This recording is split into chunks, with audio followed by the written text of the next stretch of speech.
L'économie russe prête à affronter les pires scénarios, selon Forbes. Depuis le début des sanctions anti-russes en 2014, l'ensemble de l'économie russe repose sur les pires des scénarios et la Banque centrale de Russie est déjà prête à faire face à de nouvelles sanctions et à une baisse du prix du pétrole, rapporte le magazine Forbes.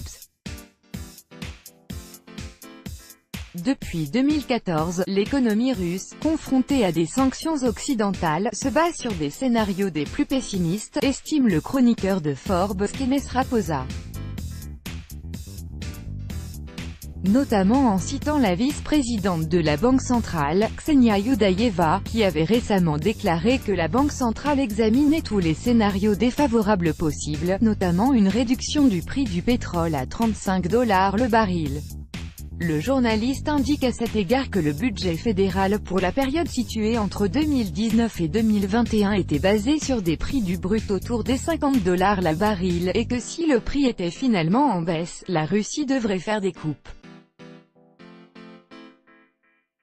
Selon lui, les États-Unis ont menacé de frapper la Russie avec de nouvelles sanctions, mais il est difficile de voir d'où elles viendront. À Washington, les avocats de différents oligarques essayent de convaincre les dirigeants du Congrès de sanctionner leurs rivaux, mais le gouvernement Trump impose en général des sanctions individuelles contre des Russes réputés, écrit le journaliste. Et d'ajouter que Moscou possède même un plan pour faire face à la situation dans laquelle les États-Unis imposeront à la Russie des restrictions à l'égard de l'utilisation du dollar.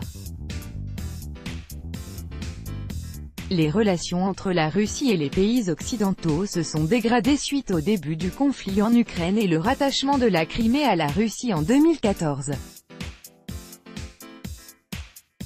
L'Occident a imposé des sanctions contre la Russie, qui ont entraîné en retour un embargo sur les importations européennes.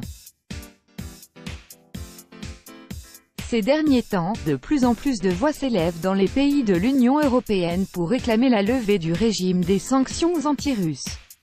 Des médias ont également annoncé que le gouvernement russe allait mettre au point un projet de dédollarisation sur la base des propositions faites par le président de la banque VTB Andrei Kostin, et que le document pourrait être prochainement approuvé par le Premier ministre Dmitry Medvedev.